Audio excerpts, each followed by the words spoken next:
All right, Kevin back with you for another episode of the $1 Million Relationships Podcast. And today I'm here with Sam Vandervalk. Sam, welcome to the show. So awesome to have you today, man. Thanks, Kevin. Really great to be here. I am extremely excited for this podcast. I've heard a lot of good things about you, and yes, let's get it going.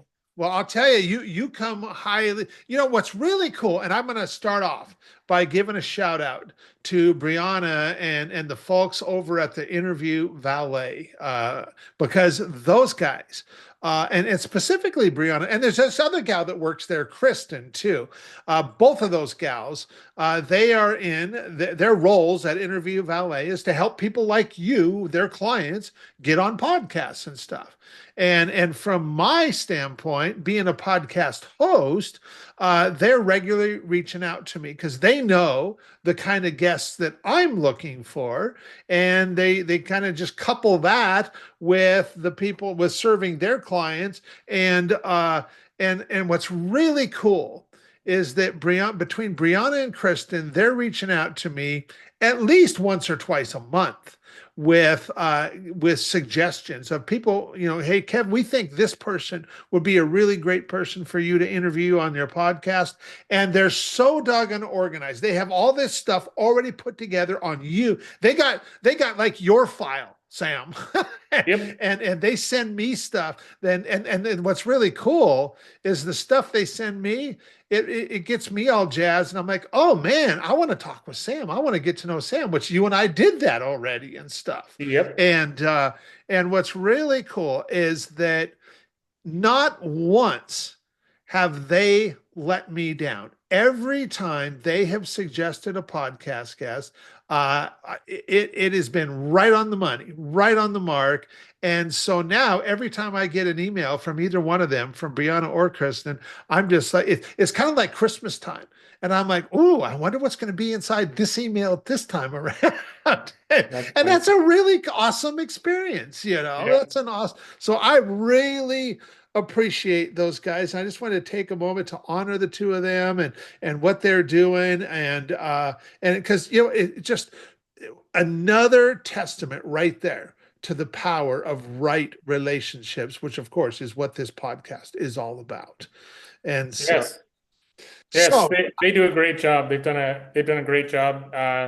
If you are someone who is wanting to get out there and not have all the work to do with connecting to people, they do a great job of that. yeah. And you might have already a lot of connections too, but it's just easier when they're setting everything up. So Oh, when you got somebody that's working on your behalf and loves what they do so much, they do such a great job of it. I mean, yeah, how can you go wrong with that? yeah, exactly. And so it's like you got your own PR crew out there just doing their thing and talking about you and just such a great light and going, Yeah, yeah, get people like me going, heck yeah, I want to talk with Sam. And yeah. so well, I'll tell you what, I want to start. I want to turn it over to you, Sam. I want to be able to set a little bit of context here for our listeners. And so I'm going to turn it over to you so we can, I want you to be able to share about what you do, who you serve, what inspires you most about the work you do through your business and the impact you're making. And also, I want you to give us some of the backstory because you shared some of that with me when we spoke before. And I'll tell you what, that is really fascinating. And every entrepreneur has an amazing backstory. And Sam, you are certainly no exception. And I want to be able to have you share your backstory because that's how we really connect with people. And so I'm just going to turn it over to you, Sam. All right. Well, thank you very much, Kevin. I appreciate it. Yeah. So I was going to university in 2001 and decided to do this really crazy thing and get a boat and become a fishing guide in the boat. Now, been a fishing guide for 6 years, but starting your own business is always a challenge. Yeah. And Yeah. doing that, making money, and actually funding your school is another very large challenge. And so I did that back in 2000. Actually, it was the summer of 2002, and then near the end of the summer of 2002, I had this crazy neighbor who worked for this company called BraveNet, and it was one of those pop-up ad companies way back around the, you know, early 2000s that made a bunch of Okay. money in pop-up ads. And he told me I needed a website, and he just actually grilled me for about 45 minutes, wouldn't let me talk, and I finally said, "Okay, can you help me get a website?" So he did. He gave me he built me like this first one-page website, and uh and then later that year I had someone else build me a more comprehensive website. So I I ended up getting my, degree at the university, but while I was there, I started building my business, and every summer I added another boat, and just from the business coming in, and the reason I got the business is really I got up to number one in Google, or number one or two in just about every keyword you can imagine in Google. Mhm. And so if you typed in salmon fishing, I was number one. If you typed in, like, these are hard keywords to get, like extremely hard now, but I still show up in the keywords now. If you type in salmon fishing Canada, I have a website. It won't necessarily be my sport fishing website, but I have a few websites, and so they show up high in the ranking. And so that's what I did, and I became so successful with the keywords. In 2006, Google actually deleted one of my keywords, or deleted my website from that keyword because I was ranking so well in all the keywords. And there wasn't really a lot of motivation to pay them for Google ads back then if you were ranked well and everything, because they only allowed two ad sponsors at that time. Now Okay. they put four ad sponsors, and so even if you show up number one as the organic, you're still four below uh their sponsored ads. So Mhm. they've really done quite a job of creating credibility all that time, and then finally, like, capturing the market. One of the reasons that they were good at that point was they didn't have all the ads like all the other engines did. And so, but eventually they just became so big that they started with the ads. Yeah. Um, so I did the sport fishing. The business grew significantly. I did some really cool things, like I put a 50 pounds a day guarantee in.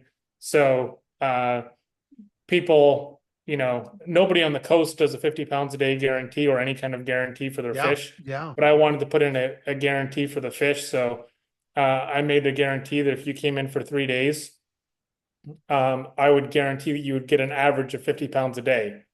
And so that's pretty significant because when people come in, they want to be able to, know that they're going home with something. Yeah. And we figured that our area was productive enough and the weather was good enough, the chances of them not getting their fish were very slim, especially with our very good guides. So we put that in, and we started doing a different business model. We started trying to do more of a resort style where we got people in with packages, Okay. and people liked having the package. So they come in with their accommodation, they had their guarantee. We added vacuum packing and freezing, and then when we started out doing the packages, we also offered a seafood dinner for some of the packages, so Okay. people would get a fresh seafood dinner. So yeah, so the company kept growing, and in 2012, I started Vancouver Island Vacation Rentals and started managing some units. And a lot of those units I managed were really sort of helping out my sport fishing business. Okay. Now, my sport fishing wasn't the only client, obviously, but it really helped me out to be able to manage my own accommodation and not have to keep emailing other people to see what they had available. Mhm. And then in 2019, I bought a property with a house and cabins, and started just managing my own units instead of managing other people's units. So that's and then during like 2017, I started a nutrition company with a buddy in San Diego, and in 2023, I started digital marketing, which I'd always wanted to do as well. And and then this year, I'm starting something new, which is brand new and the most exciting thing I've ever done before, and that's starting an adventure booking platform. to book fishing all around the U.S. and Canada, and Wow. also accommodation. So I've got a team of 6 developers working on that, and we are going to have an AI driven platform so that you'll be able to get a lot more than just a regular search. So you're not just going to have listings that pop up. You'll actually be able to ask, in the platform, what exactly you want. So it'll help you narrow down what you need to have a really great vacation. Yeah. So that's the latest project, and yeah, Wow. I'm thinking because there's this town I live in. I'm just a little ways south of you in Washington State, yeah, and there's this fishing town, Westport, Washington, is yeah, where it's at. And there's a whole sport fishing fleet that goes out of yeah, there, and I have been going down there. Oh my gosh, since high school. Well, when I was a kid, my dad used to go down there. That was back in my dad died in 1981. So this was like back in the 70s when my dad and his friends used to go down there and like, my mom would go down with me and my brother and we just go hang out in Westport and we'd go do stuff there. Well, my dad and his buddies were out on the fishing boat. And so, then I started going down in high school and I've gone down there many times, but you know what? We always go with the same boat. The same yeah, guy, Phil, has been running it for years, yeah, and he's still running that boat. But you know what? He doesn't do any packages. We just no, it's go out on the boat, and then we'll get a place. We'll rent a place down there for the weekend and stuff. And I can tell you, if they offered a package deal like what you talked about, and I'd totally go for that because it yeah, just makes it easier. You're yeah, going to be there exactly. anyways. And Yeah. so yeah, yeah, So that's I should have mentioned a few other important points. One is I'm on the west coast of Vancouver Island, so it's location wise one of the best places to fish, north and south. And the reason it's the best place to fish is the weather. We get the best weather north and south of us for wind, and that's okay. really what you care about is wind. And then strategically, we have the largest fishing area of any place on the whole coast. There's no place that has as much area that we have access to running within 1 hour as any place on the coast. So that's a huge thing. The other really big thing I didn't mention is the reason that I actually came on this podcast is to talk about my mastermind trips, which the adventure mastermind trips, which we're doing, and it's a little bit of a change of focus where I wanted to bring entrepreneurs in and be able to help them uh, figure out what their personal mission is and be able to translate it into their business. So if there's, and also if they're feeling stuck in some area, be able to help them out. Okay. But it's really a process that I feel like isn't being done a lot in masterminds. And it's just a little bit different than a lot of masterminds. So we wanted to make this mastermind very experiential so that every day that you're there, something new and big is happening. And there's always something great happening. You're not waking up thinking, oh, do we get to sleep until breakfast? You could if you wanted to, but we'll be doing something before breakfast. So the whole time you're there, you're going to be having a lot of fun and be getting a ton of value out of the trip. I love it. I love it. I have been a part of masterminds for years. I mean, I've been doing my thing. Well, I joined my first mastermind. It would have been in 1996. So 29 years ago, I joined my very first Wow. mastermind.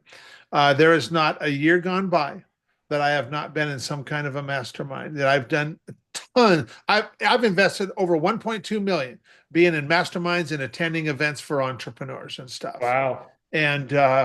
And I can tell you that, the what you're talking about, this experiential kind of thing, where it's not just go to a hotel room with no windows and like, I mean, if you're with the right people, okay, you're going to make it valuable no matter what. Yeah. But having the experience where you're out on the water, or just in a beautiful, I mean, there's this 20,000 square foot castle in my hometown that I rented last year and invited a group of entrepreneurs in, and we met there. And I'll tell you, you get people out of their day to day, just Yeah. regular place and into a space like that where it's just so inspiring, and the conversation that comes from it and all that is just so much more valuable being in a really cool location, Yep. and Yeah. so I love hearing what your idea is and stuff. And I think it's going to be really well received by a lot of entrepreneurs and stuff. So, Yes, I hope so. This is also a little bit different in that we are hoping to get the right people there. So people that, already have a feeling like they've got a mission, and they might not have their mission completely defined, uh-huh. but feeling like they have a mission, and feeling like they want other entrepreneurs to run with them for their mission. And I want their mission to be strong enough. And if they haven't figured this out before the trip, I want them to have figured it out. But That's by the end of awesome. the trip, That's that awesome. if their mission should be strong enough that if they pass away, that someone else should carry on their mission. Yeah. Yeah. I Yeah. feel extremely strong about what I'm doing right now, and I'm like, if I passed away today, someone else has to carry my mission. Yeah. Yeah. Man, I think of a good friend of mine. His name was John Ruland. He passed away last October. He was the author of a book called Giftology that I don't know how many years ago that came out a number of years ago. And he had a huge business. And he passed away last October completely unexpectedly. And yet his business and his team is carrying on. They are continuing to grow and expand and do their thing and carry on John's legacy and stuff. And it is so cool to see Yeah, that, because his work was so important.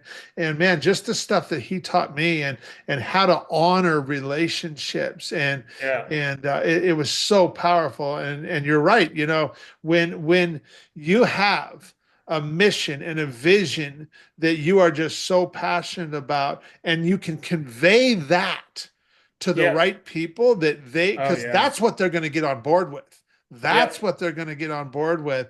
And they will run with that, and yeah. just, I mean, man, that is like, yeah, I love that. I love that. And so, Yeah, so you brought up another point there is legacy. And that's something else that we really want to help people with and see the value in that. You're not just going out and fulfilling a business need. You know what I mean? Like, yes, that's what if you can start a business, you can fill a business need, then you're going to start making revenue. But if you can do something that really drives your legacy as well, and that's really, obviously you've got to take those foundational steps of figuring out your mission. But we want to get people thinking about that.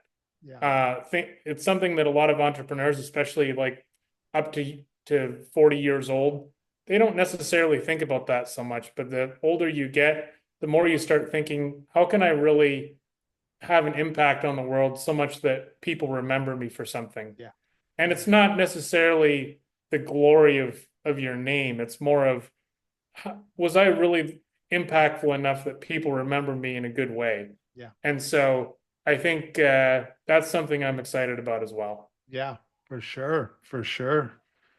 Well, okay, so now that we've got a little bit of context set here, and listeners have an idea of what just really inspires you, I'm going to switch gears just a little bit.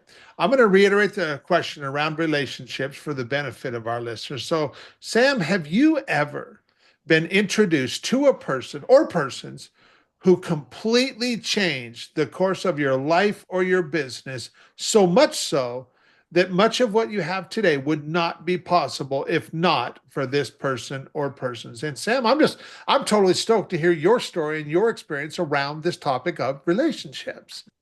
Oh, thank you. So this person is someone actually very close to me. So Okay.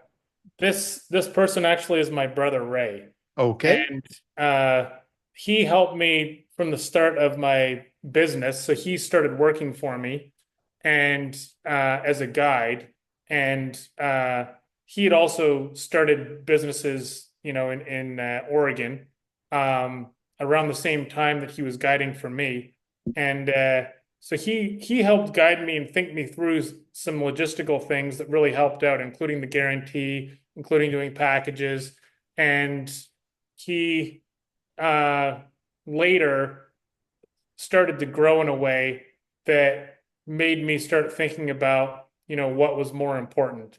And it was watching him grow and watching his wife grow that really, propelled me to start changing and reading a ton more books and really challenging on the personal growth side.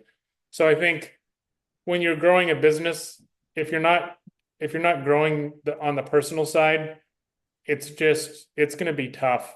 And you're going to get a lot of pushback from other people around you if you're not growing. And if you've got a fast growing business, it means you've got to grow fast. Oh, Unless amen. unless Yes. you feel like you're already there. But I think, a good many of us grew up in not so good family situations or home situations, and it really shows up in business. Yeah. If you haven't grounded everything out, the way you speak to people, the way you uh like have people perceive you and what you're saying, developing systems, making sure everything is done. And I can tell you, I've made some mistakes.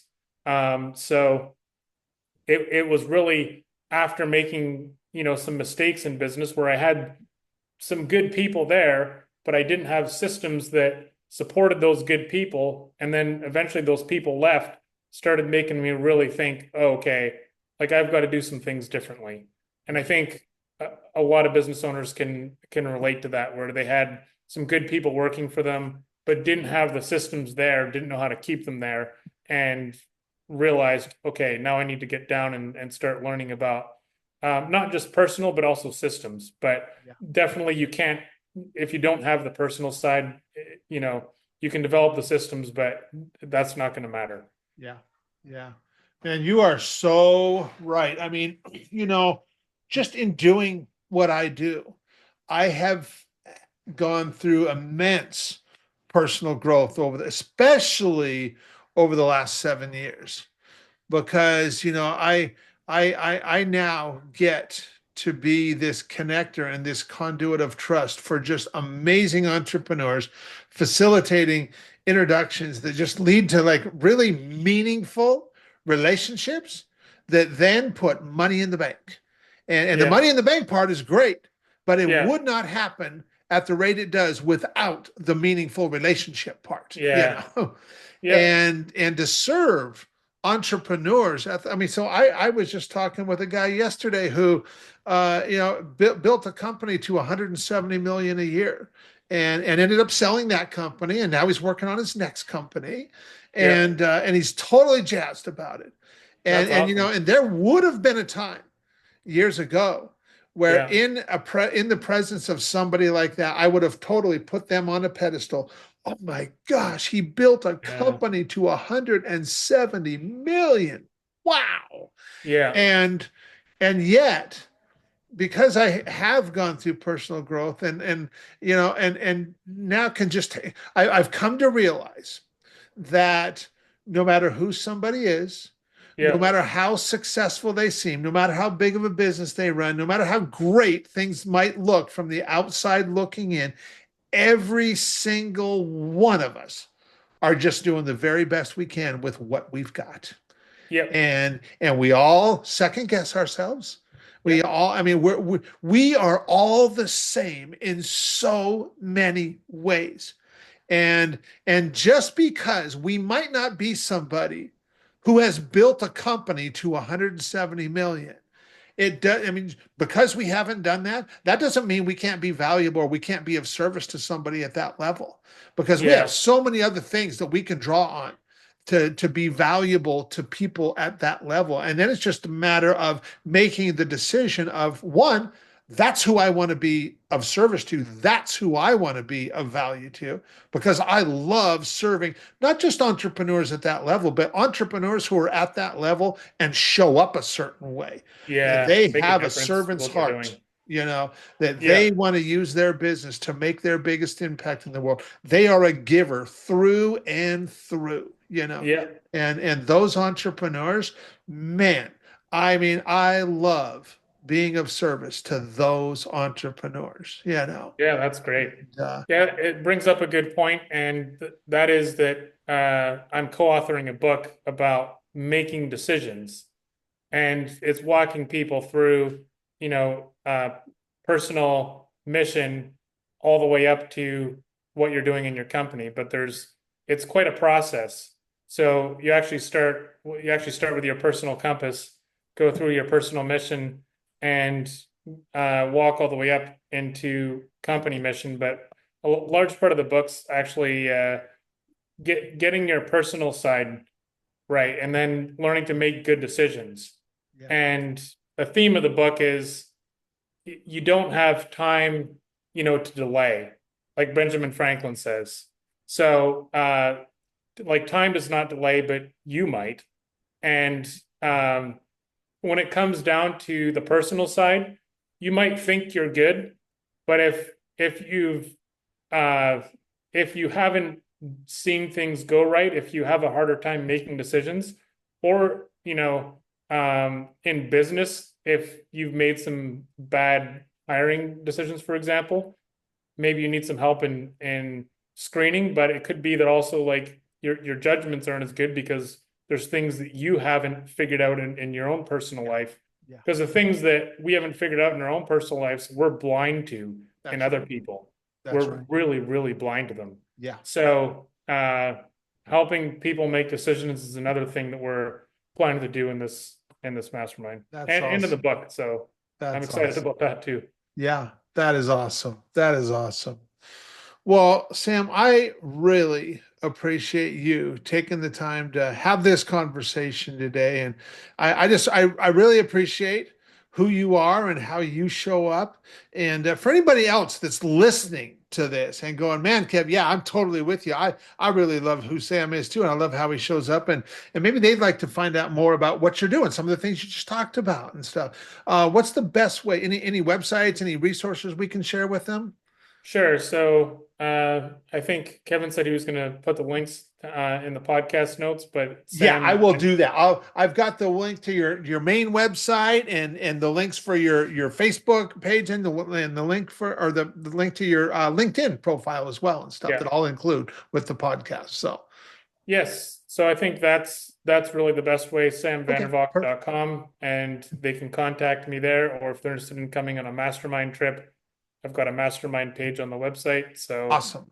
yes, that we'd love to have the right people come on the trips. Yeah, very good. Very good.